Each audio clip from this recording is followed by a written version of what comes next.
मध्य प्रदेश बुलंद आवाज़ नारी शक्ति आंगनवाड़ी कार्यकर्ता सहायिका संगठन जिला नरसिंहपुर का गाडरवारा पलोटनगंज पर चल रहा धरना, जो कि 15 मार्च से शुरू हुआ है। आज 25 मार्च लगातार 10वें दिन तक बड़ी संख्या में मातृशक्ति उक्त स्थल पर मौजूद हैं।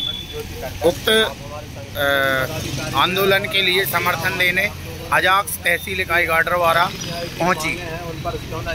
शासन प्रशासन से उक्त सभी मांगों के लिए सही बताते हुए अपनी बात रखी, जिसमें मिनी कार्यकर्ता एवं कार्यकर्ताओं को उनका वेतनमान बढ़ाया जाए, साथ ही आंगनवाड़ी केंद्रों पर कार्यकर्ताओं को कर्मचारी का दर्जा दिया जाए। लगातार कई वर्षों से आंगनवाड़ी कार्यकर्ताओं द्वारा ऐसी मांग की जाती रही है।